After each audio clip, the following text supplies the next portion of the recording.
Ladies, आज की class यहीं खत्म होती है, कल फिर मिलते हैं। मैं बहुत थक गई आज। तेरा तो 8वां महीना चल रहा है, फिर भी इतना काम कर लेती है। मेरा 7वां महीना चल रहा है, मैं बिस्तर से पैर भी नहीं निकाल पाती हूँ। तुम भी तो निकाल ही लेती हो ना तुम्हारे बच्चे के लिए। तो बस फिर मेरा काम भी मेरा बच्चा ही है। चले। मुझसे तो ये एक नहीं झेला जा रहा, आप दो दो कैसे झेल लेती हो? सच कह रही हूँ, पहले मैं योगा अपने फिगर को मेंटेन करने के लिए करती थी, पर अब इसको मेंटेन करने के लिए। मनप्रीत तू बिल्कुल सही कह रही है, और एक बार बच्चा हो गया ना तो फिर तो पति भी ध्यान नहीं देता है। सीरियसली दीदी? हाँ। क्या दीदी आप लोग भी? चलो चलो, मैं तो कह रही हूँ शादी के बाद तो सारे पति ऐसे ही हो जाते हैं। चलो सही बाय बात। दीदी, मैं जा रही हूँ। बाय। आ गई तू? हाँ।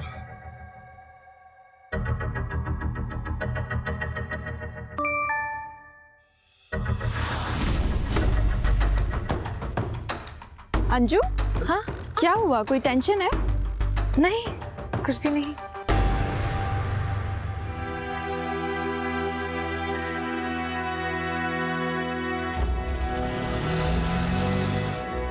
दीदी आप ना घर चलो, मुझे कोई जरूरी काम है कॉलेज में, बस वही निपटा के आ रही हूँ। पर अभी तो तू कॉलेज से आई है। हाँ वहीं से ही आ रही हूँ, लेकिन मेरा ना कुछ सामान श्रद्धा के पास रह गया, बस वही लेने जाना इम्पोर्टेंट है। Bye bye bye. अरे जल्दी आना, तुझे पता है ना मेरे ससुराल वालों को देर से आना पसंद नहीं है। कहाँ जा रही है पता नहीं।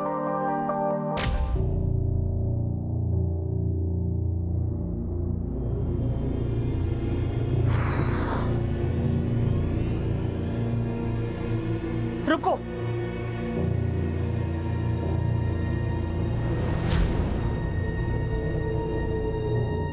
ये क्या है?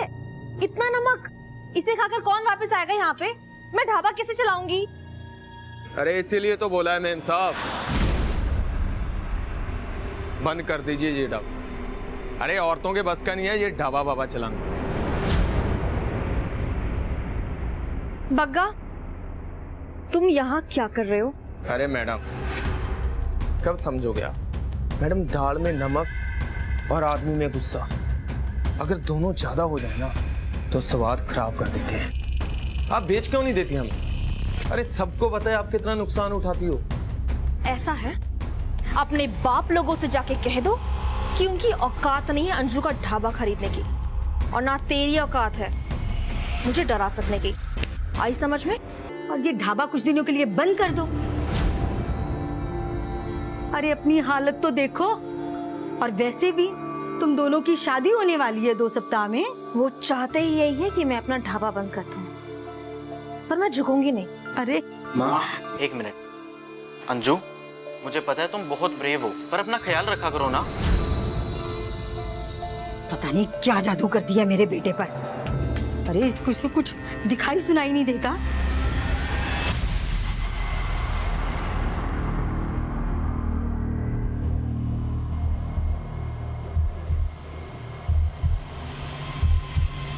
रेडीमेड बच्चों की दुकान, अंजू का मकान।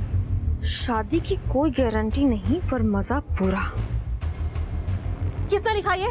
हाँ, किसने फेंका? बताओ, किसने लिखा? आओ सामने, दिखाओ अपनी शक्ल। आओ ना। छोड़ो, जाने दो ना। तुम क्यों बेकार में अपना फोन चला रही हो? जाने दो। अरे भगवान से डरो तुम लोग, जिस दिन सामने आ गए ना छोड़ूंगी नहीं मैं, बता रही हूँ मैं। छोड़ो, कोई नहीं। आओ ना सामने। अंजू, अंदर छोड़ूंगी नहीं मैं तुमको। चलो।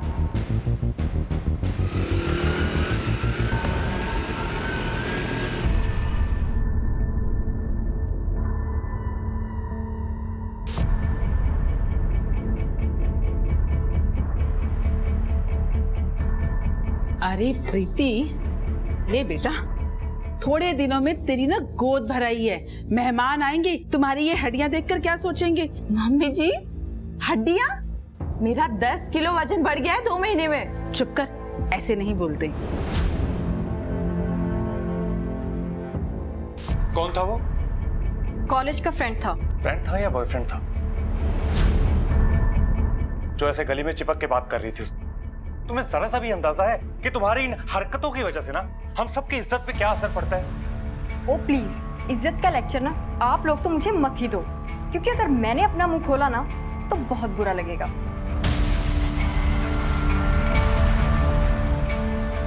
देखा, एक दिन ना तुम्हारी बहन ना हम सबके चेहरे पे कालिक पुतवाई। अभी बहू पर चिल्लाओ मत, बच्चे पर बुरा असर पड़ता है। और वैसे भी एक पहले जो हुआ उसके बाद तुझे इसका और अच्छे से ख्याल रखना चाहिए।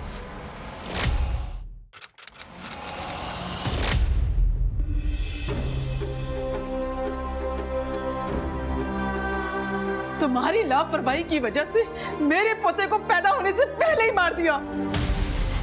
माँ प्लीज, देखिए उसकी तबीयत ठीक नहीं है, ये सही वक्त नहीं ये सब बातें करने का। तो कब होगा सही वक्त? अरे एक माँ अपने बच्चे की जान बचाने के लिए अपनी जान तक दे देती है, और ये कैसी माँ है जो अपने पेट में पल रहे बच्चे तक को नहीं बचा पाई? कैसी माँ है ये?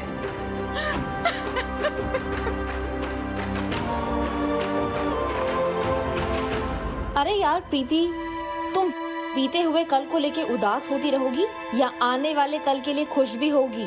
कैसे खुश हो जाऊं यार मैं? मेरा बच्चा मेरी वजह से।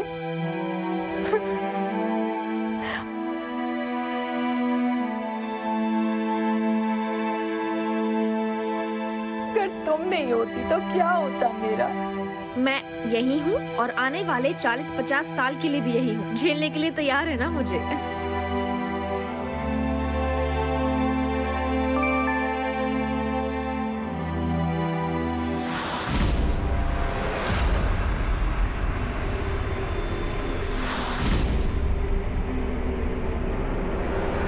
अंजू, हाँ? क्या हुआ? जब भी मैसेज आता है तुम सैड हो जाती हो, कोई प्रॉब्लम है?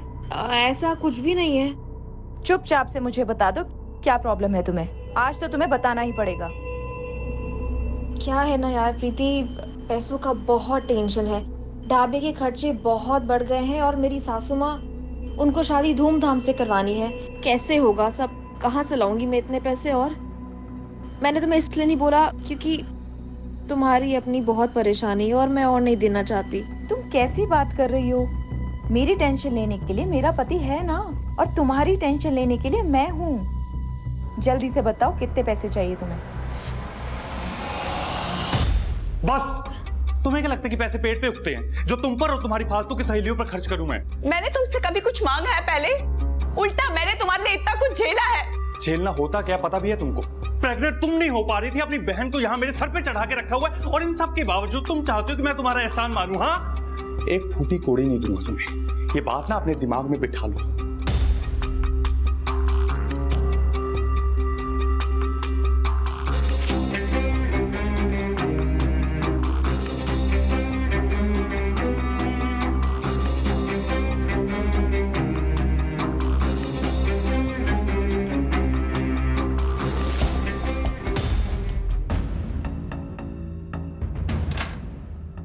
दीदी, सारा सामान अंदर रख दिया है, आप रुकेंगी क्या अभी? नहीं, मैं भी बस निकल ही रही हूँ। वो वीरो को फोन करी थी, पता नहीं कहाँ उठा नहीं रहा। आप चलो। ठीक है दीदी। कहाँ हो यार? मैं निकल रही हूँ, मैं हाईवे की तरफ जा रही हूँ, मुझे वहीं मिलो।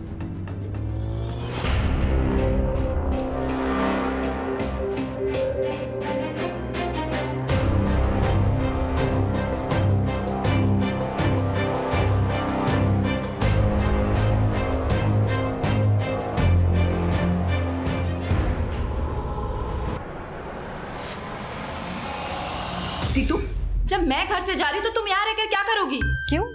मेरा कॉलेज है, यहाँ दोस्त हैं, और भी बहुत कुछ है मेरे पास करने को। आपको जाना है तो जाओ, मैं यहीं रुकूंगी। प्रीति, तुम भी यहीं रुको। ये लड़की अकेली यहाँ नहीं रहेगी। कौन करेगा इसकी सेवा? खुद से तो ये एक गिलास पानी भी नहीं उठा सकती।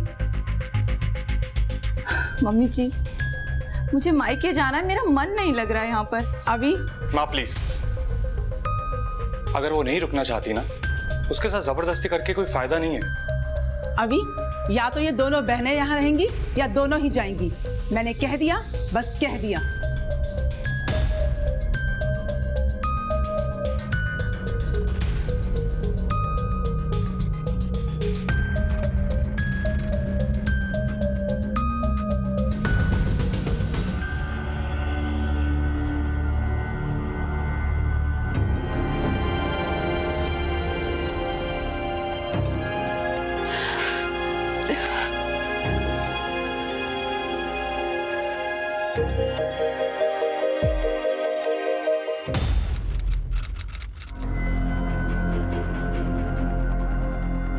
पानी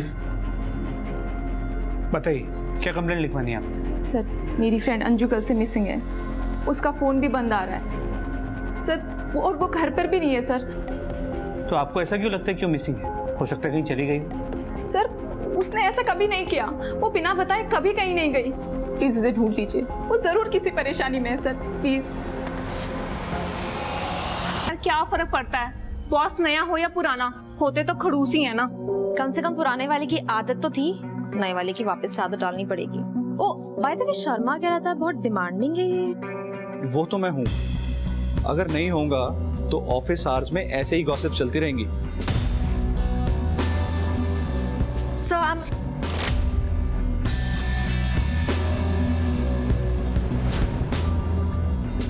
sorry. I need to.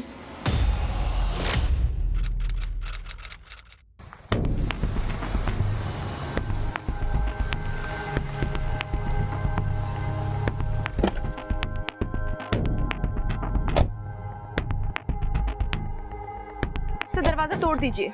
मैं आपको परमिशन दे रही हूँ। आपको खुद पता चल जाएगा वो रात को घर आई थी या नहीं। आप इतनी परेशान क्यों? अंजू का परिवार नहीं है, उन्हें उसकी परवाह नहीं है। सर, उसकी कोई फैमिली नहीं है सिवाय उसके मंगेतर वीरू के, और मुझे नहीं पता वो कहाँ है और अंजू को क्यों नहीं ढूंढ रहा है। देखिए, वो जो कुछ भी है, हम ऐसे ताला नहीं तोड़ सकते। सर, क्या हुआ यहाँ पे? आप लोग? सर, यही है अंजू का मंगेतर वीरू। आपकी मंगेतर कहाँ है? हम उसे ढूंढते हुए यहाँ आए। मुझे खुद नहीं पता सर, मैं तो खुद उसे ढूंढता हुआ यहाँ पे पहुँचा हूँ। आपके पास घर की चाबी है? नहीं सर। तो फिर हमें ताला तोड़ना पड़ेगा। परम जी, ताला तोड़वाओ। सर।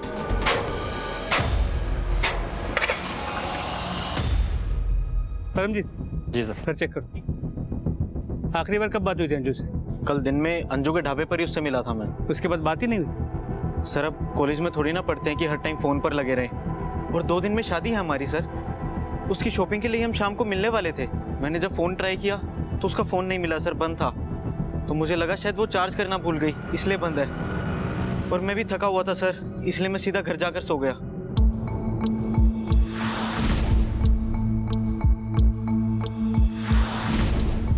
सर, लग तो नहीं रहा अंजलि घर वापस आई थी रात में। सब कुछ एकदम नीट एंड क्लीन है सर।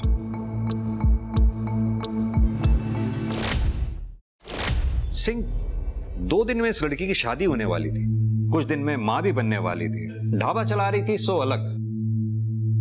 कुछ फिट नहीं बैठ रही ये बात।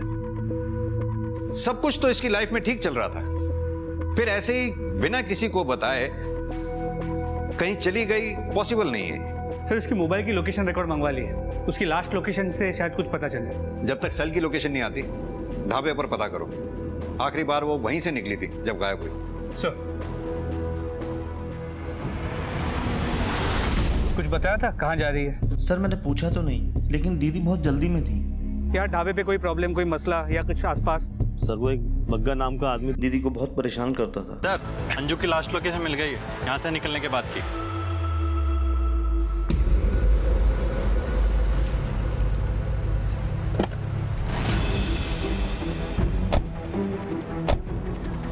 आसपास चेक करो, इस तरफ देखो।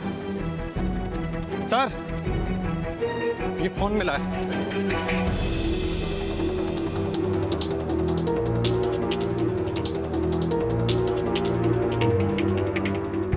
सर, ये अंजू का केस काफी कॉम्प्लिकेटेड हो गया है। हाईवे के बाद झाड़ियों में उसका फोन मिला है, टूटा हुआ है सर।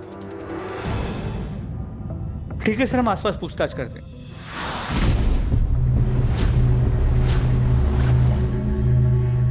साहब, मैंने तो कुछ देखा नहीं, धंधे का टाइम है, आप यूसुफ से पूछ लेना, वो बाहर रिक्शा चलाता है। साहब, 6 बज रहा होगा, वो मैडम के पीछे से ही सफेद रंग की गाड़ी आई थी। जल्दबाजी में गाड़ी का नंबर तो मैं देखना भूल गया, लेकिन साहब गाड़ी के पीछे शेर का स्टिकर लगा हुआ था। सिंह, अगर ये रैंडम किडनैपिंग होती तो अब तक फिरौती के लिए कॉल आ गई होती। मसला कुछ और ही है। उस ऑटो वाले यूसुफ ने जिस तरह का डिस्क्रिप्शन दिया था, उस गाड़ी के बारे में कुछ पता चला? Any CCTV footage? सर, वो एरिया काफी आउटर में, वहाँ कोई सीसीटीवी कैमरा नहीं मिला। सबसे करीब का सीसीटीवी कैमरा 3 किलोमीटर दूर हाईवे पे। सर, अंजू का मंगेतर वीरू आ गया है। सर, अंजू के पति की डेथ हो चुकी है सर, एक एक्सीडेंट में 8 महीने पहले। और बच्चा भी अंजू के पहले पति से ही है। फिर भी अंजू से शादी करने जा रहे थे? सर, प्यार दिमाग से नहीं दिल से किया जाता है। जब मैं पहली बार अंजू से मिला उसके ढाबे पर और मैंने अपने दिल की बात उससे कही तो सर उसने सबसे पहले अपने पति के बारे में ही मुझे बताया था और उस दिन से ही अंजू का बच्चा मेरा बच्चा हो गया सर। फिर वो बच्चा नहीं चाहता था और उसकी माँ तो अंजू को कभी पसंद भी नहीं करती थी। अंजू बहुत प्रेशर में थी, एक तरफ उन दोनों का प्रेशर और दूसरी तरफ वो गुंडे जो उसके ढाबे के पीछे पड़े हुए थे। कौन गुंडे? वो बग्गा? सर नाम तो नहीं बताया उसने कभी मुझे, लेकिन उसके ढाबे की वजह से आसपास के सारे ढाबे वालों का नुकसान हो रहा था। सर अंजू एक औरत है और आसपास के सारे ढाबे वाले उसके साथ जबरदस्ती करके उसका ढाबा बंद कराना चाह रहे थे और शायद उसे धमकियां भी आ रही थी। अंजू ने आपको तो उन धमकी भरे मैसेजेस के बारे में जरूर बताया होगा। किसके आते थे? एक दो बार पूछा था मैंने उससे सर, लेकिन कभी ज्यादा जोर नहीं डाला। अंजू क्या हुआ, कोई टेंशन है? नहीं, कुछ भी नहीं। मुझे लगा वो टाइम आने पर मुझे खुद बता देगी, लेकिन मुझे क्या पता था कि वो टाइम कभी आएगा ही नहीं। प्रीति जी, कहीं आप हमें कहानी तो नहीं सुना रही हैं कोई? आपको अंजू के बारे में सब बातें पता है, उसके घर के बारे में, पति के बारे में, उसको धमकी भरे मैसेजेस आते थे वो भी आपको पता है, लेकिन सब आधी अधूरी। कि हमें धुआं भी दिखाई दे और आग के बारे में पता भी ना चले। सर ऐसा कुछ नहीं है, मुझे बस उसकी चिंता हो रही है।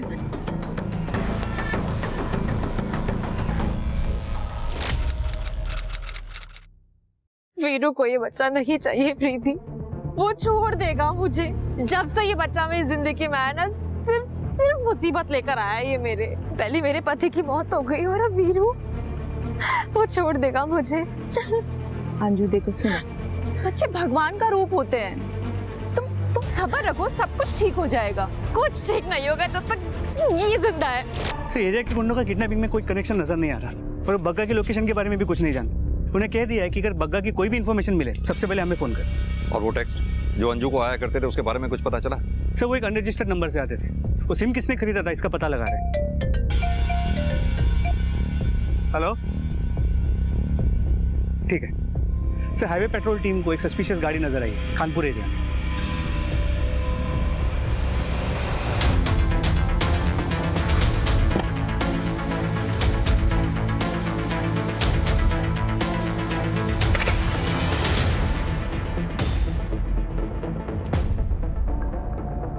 ले चलो इन्हें बाहर, चल चल चल, चलो बाहर। क्या लगा रखा है पे? क्या चल रहा है यहाँ पे? हाँ गाड़ी लड़की कहाँ है? लड़की कहाँ है? पता नहीं साहब, सब के सब नशे में। गाड़ी की इंफॉर्मेशन निकालो। सर वो कार पड़ोस में रहने वाले एक आदमी की है, पिछले 1 महीने से गैराज में थी। आज वो कार ले आया और प्लॉट में खड़ी कर दी क्योंकि उसके पास कार खड़ी करने के लिए जगह नहीं है। और वो नशेड़ी लोग? सर वो तो किसी काम के नहीं, उस प्लॉट को अड्डा बना रखा, पूरा दिन वहाँ पे नशा करते। सर बग्गा का पता चल गया। देख भाई बग्गा, बकवास सुनने का जरा भी टाइम नहीं है मेरे पास। मैंने कुछ नहीं किया, इस केस से मेरा कोई लेना देना नहीं है। सीधी तरह से ये बता कि कल हाईवे पर क्या कर रहा था ढाबे के पास? साहब मैं तो हमेशा हाईवे के आसपास ही रहता हूँ वसूली करने के लिए, और उस अंजू के गायब होने से मेरा कोई लेना देना नहीं है। बोला था ना मैंने, नो बकवास। अगर तूने कुछ नहीं किया था तो फिर अपना फोन बंद करके कहाँ गायब था? दारू पी के सो गया था साहब और फोन चार्ज नहीं था, इसलिए बंद हो गया होगा। अंजू को धमकी बड़े मैसेजेस देता था। कहाँ है अंजू? क्या किया है उसके साथ? जिंदा भी है या मार दिया? साहब जिन ढाबे वालों को उससे दिक्कत थी और जिन्होंने मुझे काम दिया था उसका ढाबा बंद करवाने के लिए, उन लोगों को तो पकड़ोगे नहीं आप लोग। और ये 20-25 हजार के लिए मर्डर नहीं करेगा बग्गा। इज्जत के लिए तो करेगा। फलूदा बना दिया था तेरी इज्जत का अंजू ने भरे बाजार में तेरी धमकियां ना मान करके। औरत ने तेरी औकात याद दिला दी थी तुझे। साहब मैं सच बता रहा हूँ, मारना मत साहब, सच बता रहा हूँ। कौन है वहां? कौन है?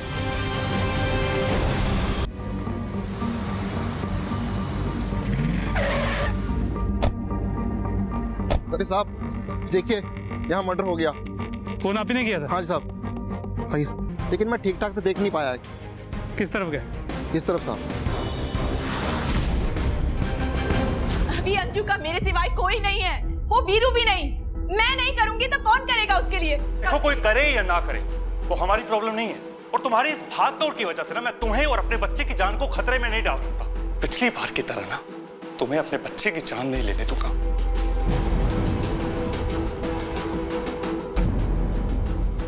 पेट से है वो, और नहीं होती तो?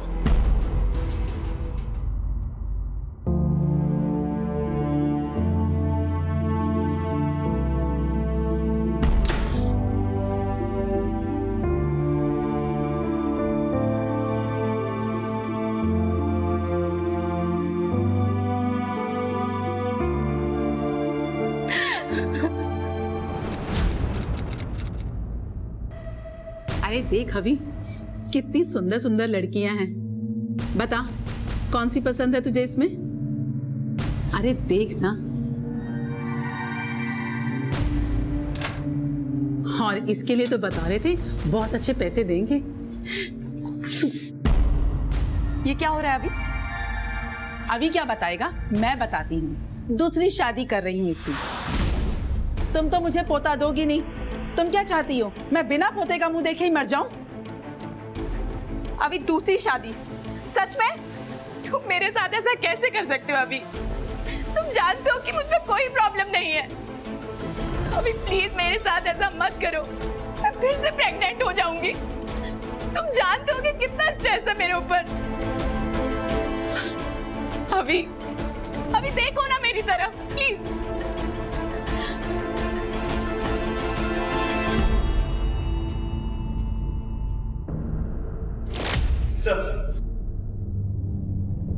वीरू ने बॉडी को आइडेंटिफाई कर लिया है।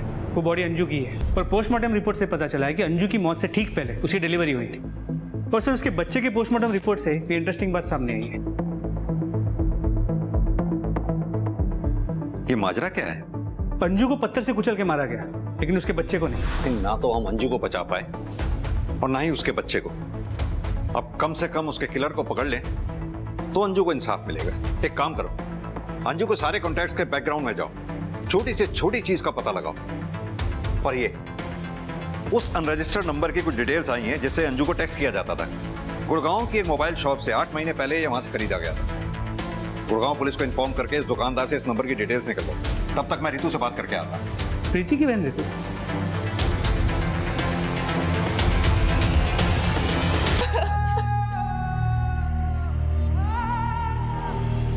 मुझे कुछ टाइम अंजू के साथ अकेला चाहिए, उसके जाने से पहले।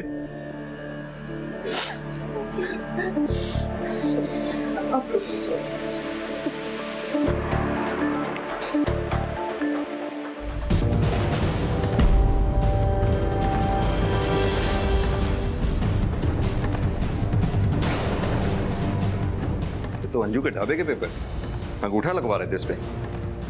सर, वो अंजू शादी के बाद मेरी नाम करने वाली थी, और मैं बस उसकी आखिरी इच्छा ही तो पूरी कर रहा हूँ सर। ऐसे चोरों की तरह? नहीं सर, उसने कहा था मुझसे। वो पेपर्स रेडी हुए क्या? पेपर्स हो जाएंगे रेडी, बोला है तो हो जाएंगे ना। मगर कहने के बाद भी अंजू ने ढाबा तेरे नाम नहीं किया था, इसलिए अंजू को मार दिया। और अब चोरी छुपे अपना काम निकाल रहा है। लेके चलो इसे थाने, वहीं कायदे से बात होगी। नहीं सर, मैंने ऐसा कुछ किया ही नहीं है जो आप कह रहे हो सर। कुछ नहीं किया। रितु,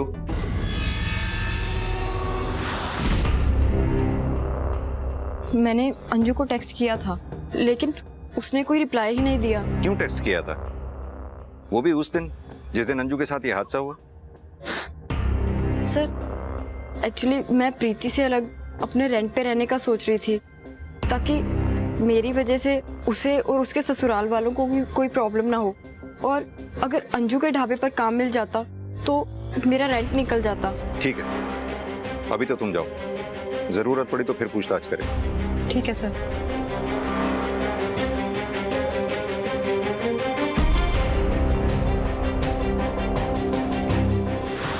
पुलिस वालों की तरह तू मुझे भी बेवकूफ बना रही है।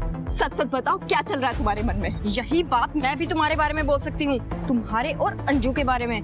कुछ तो खिचड़ी पका रही थी तुम दोनों। क्या बकवास कर रही हो तुम रितु? मुझे बेवकूफ समझती हो, लेकिन मैं हूँ नहीं। हाँ, तुम झूठी जरूर हो। बहुत हो गया तुम्हारा, हद में रहो अपनी प्रीति, वरना हाथ उठाना मुझे भी आता है। तेरे जैसी बहन से दुश्मन अच्छे। गलती कर दी मैंने तुझे घर पे बुलाकर। गलती तुमने की है तो भुगतोगी भी तुम ही। सर ये सही है कि मुझसे गलती हुई है सर ढाबे को लेकर, लेकिन मैं सच में अंजू से शादी करना चाहता था सर, और हमारी शादी से ही तो परेशानी थी सर सब लोगों को। किन लोगों को? किसने लिखा था वो नोट? सर पक्का तो नहीं कह सकता, लेकिन हाँ 4-5 लोग थे अंजू के मोहल्ले में जिन्होंने 2 महीने पहले तमाशा किया था। उनमें से कोई भी हो सकता है सर।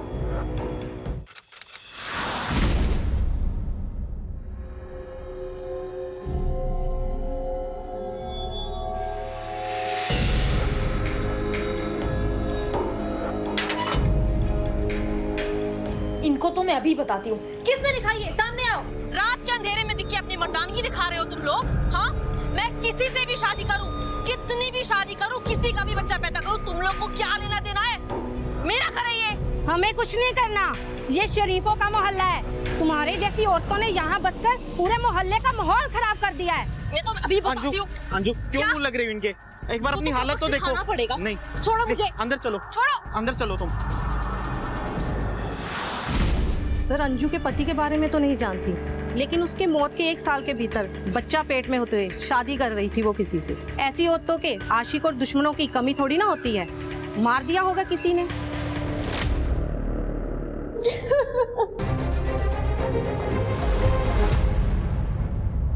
बॉडी को पोस्टमार्टम के लिए भेज दो। इससे पहले इसकी डिलीवरी हुई थी अंजू की तरफ। और इसकी आइडेंटिफिकेशन, इसका बच्चा?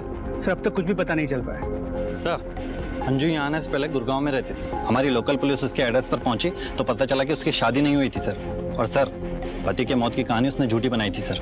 वो सिम भी तो गुड़गांव की मोबाइल शॉप से इशू हुआ था ना, जिससे अंजू को टैक्स आया करते थे। जी सर, लोकल पुलिस ने दुकानदार से पूछताछ की थी सिम के बारे में। वहाँ से पता चला कि सर विशाल खरबंदा के नाम से सिम इशू कराई गई थी। विशाल खरबंदा? ये विशाल खरबंदा कौन है? तो आप थे अंजू के बॉस? जी।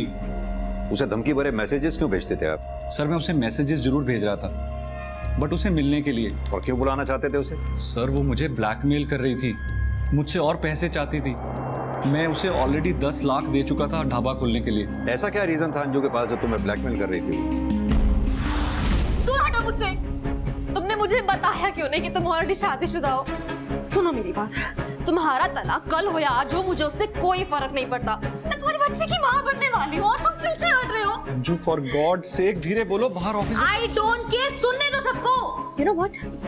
अगर तुमने मेरे और मेरे बच्चे का फ्यूचर सिक्योर नहीं किया ना, इस ऑफिस में तो क्या पूरी दुनिया में बता दूंगी मैं कि ये बच्चा तुम्हारा है। अंजू। विशाल से ब्लैकमेलिंग, वीरू से झूठ बोलकर शादी। इस अंजू का भी पता नहीं किस किस से क्या झूठ बोला हो। एक काम करो सिंह, इस विशाल के लिए भाई चेक करो, पता करो मर्डर वाले दिन ये जलंधर में था या नहीं। सर विशाल का अंजू के साथ कनेक्शन था, लेकिन उस दूसरी औरत से। सिंह फिलहाल तो किसी भी पॉसिबिलिटी को रूल आउट नहीं किया जा सकता है जब तक कि सच सामने ना आ जाए।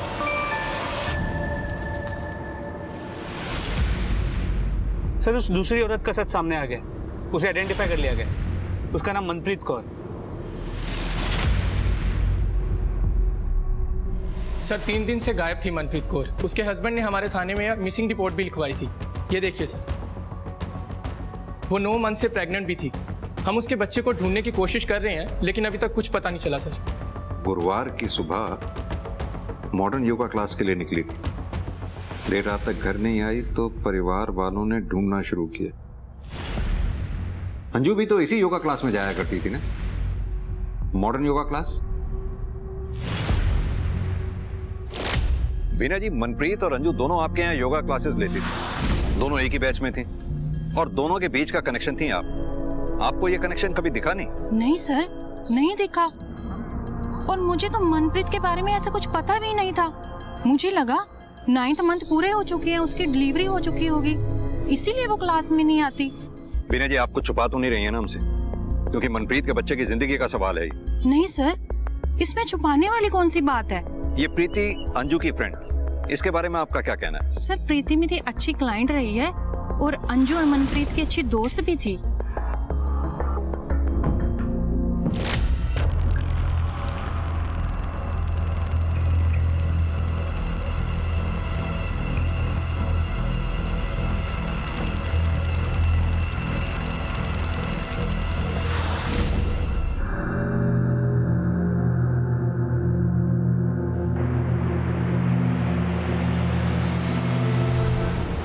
सर सुबह योगा क्लास के लिए गई थी, उसके बाद ना कोई खबर है ना कोई फोन मिल रहा है। पता नहीं कहाँ पे गई है सर वो। योगा क्लास? जी सर, मैंने सुबह फोन किया था उनको, उन्होंने कहा कि वो वहां नहीं आई। सर आप प्लीज उसे ढूंढिए सर, प्लीज सर, मेरे बच्चों को कुछ नहीं होना चाहिए सर, मेरे बीवी बच्चों को बचा लीजिए सर। चिंता मत करो, हम कोशिश करें। सर प्रीति को जाते हुए तो देखा था, पर वो ना थोड़ा जल्दी में थी। सर ये खूब लड़ते झगड़ते थे, इनके घर में से आवाजें आती थी। कुछ दिन पहले की बात है, प्रीति और रीतू को मैंने आपस में लड़ते हुए देखा। सर कहना तो नहीं चाहिए, पर मुझे लगता है कि रीतू और अभी के बीच में कुछ ना कुछ जरूर चल रहा है। सर ये बकवास किसने कर दिया आपको? ऐसा लग नहीं रहा तुम्हारी बॉडी लैंग्वेज देखकर कि ये सब बकवास है। अभी तुम्हारे बीवी और बच्चे की जान खतरे में है। अब तुम डिसाइड करो, तुम्हें टाइम पास करना है या सब कुछ सच सच बताना है। जी सर, ऋतु और मेरा अफेयर चल रहा था, लेकिन सर इन सब के बावजूद ना मैं प्रीति से बहुत प्यार करता हूँ। ये अजीब प्यार है तुम्हारा अपनी बीवी के लिए कि उसी की बहन के साथ तुम अफेयर भी कर रहे हो। प्रीति ये सब जानती थी, इनफैक्ट उसी ने ये सब करने के लिए कहा था। मेरी खुद की बहन ने मेरा इस्तेमाल किया, मुझे अपने पति के साथ सोने के लिए बोला ताकि मैं उसे और अभी को एक बच्चा दे सकूं, और अभी उसे छोड़कर किसी और दूसरी औरत के साथ शादी ना कर ले। लेकिन सर जैसे ही प्रीति खुद प्रेग्नेंट हुई, मुझे अभी को छोड़ने के लिए कहने लगी।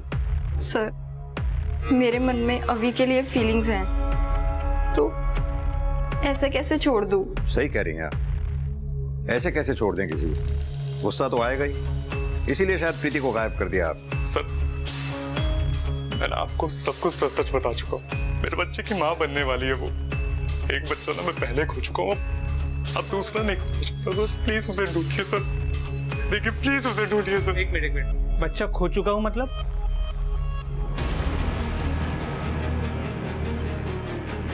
प्रीति पहले भी प्रेग्नेंट थी, एक एक्सीडेंट की वजह से उसका मिसकैरेज हो गया था सर।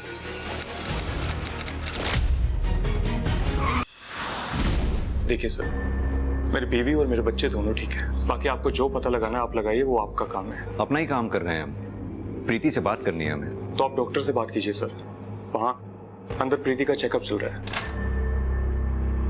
डॉक्टर सब ठीक तो है ना? हाँ बस थोड़ा क्वेश्चन लेने की जरूरत है। माँ और बच्चा दोनों को डिहाइड्रेशन हुआ है। हम प्रीति से बात कर सकते हैं? I don't know sir, emotional trauma से अभी वो गुजर रही है। अपने बच्चे तक को वो हाथ नहीं लगाने दे रही। मुझे नहीं लगता वो आपकी मदद कर पाएगी। लेकिन हमारा प्रीति से बात करना ज्यादा जरूरी है। कोई है जो प्रेग्नेंट लेडीज को अपना निशाना बना रहा है, और सिर्फ प्रीति ही है जो हमें उस तक पहुंचा सकती है।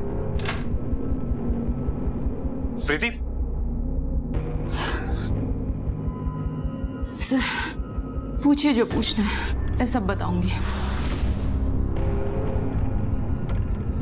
सर उसने मास्क और ग्लव्स दोनों पहना हुआ था, मैंने तो उसकी आवाज भी नहीं सुनी। लेकिन प्रीति तुम तो वहां से भाग के आई हो ना, रास्ता तो तुम्हें ध्यान होगा जहां तुम्हें रखा गया था।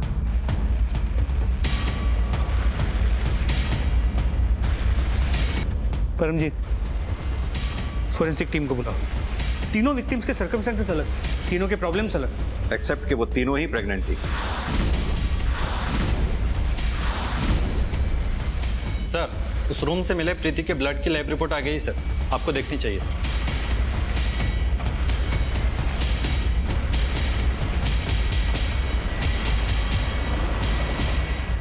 सर। प्रीति से मिलना पड़ेगा। मैंने कुछ नहीं किया सर। बहुत सुन लिया हमने। ये इसमें तुम्हारी ब्लड रिपोर्ट है जो हमें तुम्हारे डिलीवरी वाले रूम से मिली। साफ साफ लिखा है इसमें तुम्हारे ब्लड में प्लेसेंटा है ही नहीं, जो एक प्रेग्नेंट लेडी के ब्लड में होना जरूरी है। मतलब ये कि आपकी बहू कभी प्रेग्नेंट थी ही नहीं।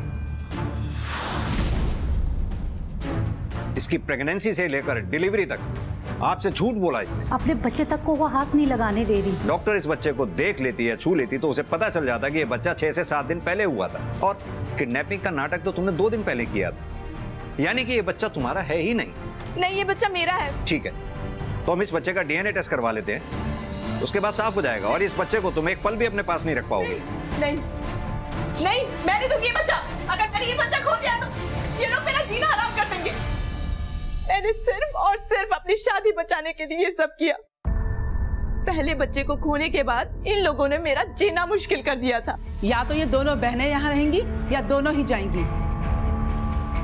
और अभी तो दूसरी शादी करना चाहते थे। जीतू को मैं अपनी शादी बचाने के लिए लेकर आई थी, लेकिन ये तो मेरी शादी खराब करने में तुली हुई थी। सच सच बताओ, क्या चल रहा है तुम्हारे मन में? यही बात मैं भी तुम्हारे बारे में बोल सकती हूँ, तुम्हारे और अंजू के बारे में। मुझे कुछ समझ नहीं आ रहा था कि मैं क्या करूँ, इसीलिए मैंने प्रेगनेंसी का नाटक किया। मतलब किसी और का बच्चा तू मेरे गले बांधने वाली थी और इतने टाइम से हम सबको बेवकूफ। अबे ज्यादा मर्दानी की दिखाने की जरूरत नहीं, वहीं खड़े हो जाओ। आप मेरे बेटे को बोल रहे हैं, जबकि सारा प्रपंच इस औरत का रचा हुआ है। प्रपंच इसका नहीं, इस प्रपंच में आप और आपका बेटा दोनों बराबर के हिस्सेदार हैं। अगर आप लोगों ने प्रीति के ऊपर बच्चा पैदा करने के लिए प्रेशर नहीं डाला होता तो आज ये सब होता ही नहीं। पता नहीं आप जैसे लोग कब एक औरत को बच्चा पैदा करने की मशीन की बजाय एक इंसान समझेंगे। प्रीति, क्या अपनी फेक प्रेगनेंसी को साबित करने के लिए ही तुमने अंजू को मारा? नहीं, मैंने अंजू को नहीं मारा, उल्टा वो तो मेरी मदद करना चाहती थी सर। वीरू को तो ये बच्चा वैसे भी नहीं चाहिए प्रीति, तो डिलीवरी होते ही मैं ये बच्चा तुम्हें दे दूंगी।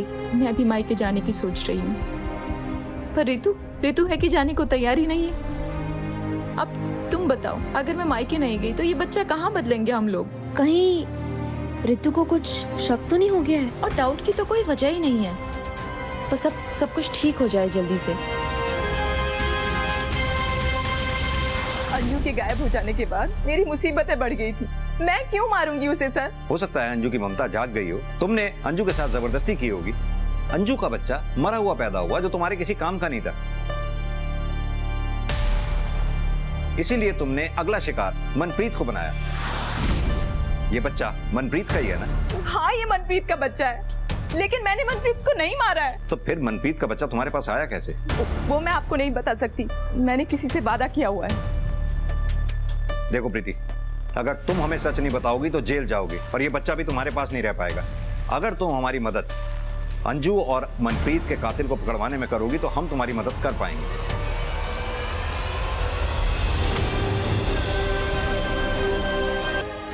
मैं तुम्हारे लिए बच्चा लेकर आया हूँ।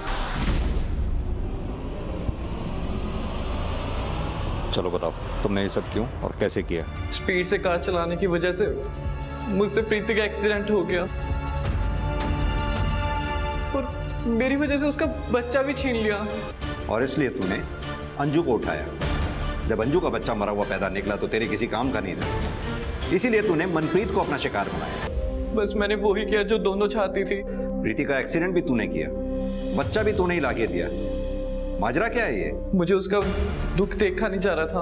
उसकी सास, उसका पति, उन्होंने उसकी जिंदगी नर्क बना दी थी। तब से मैं उस पर नजर रखने लग गया। लेकिन तू होता कौन है? भगवान है क्या? भगवान तो नहीं, गलतियां तो सुधार सकता था ना। कौन सी गलतियां? वही कि प्रीति मां बनने के लिए मरी जा रही थी और अंशु और मनप्रीत को बच्चा ही नहीं चाहिए था। ये गलती नहीं तो और क्या है? इसे लगता है इसने भगवान की गलती सुधार के बहुत अच्छा काम किया है। सच तो इसे पता ही नहीं है। कैसा सच? सच्चाई ये है कि अंजू अपना बच्चा प्रीति को देने वाली थी, वो भी सबसे छुप कर, ताकि प्रीति को टॉर्चर ना सहना पड़े। लेकिन तूने उन दोनों के बीच में आकर सारा खेल खराब कर दिया। अंजू और मनप्रीत तो अपनी जान से गई ही, प्रीति की जिंदगी और बर्बाद कर दी थी।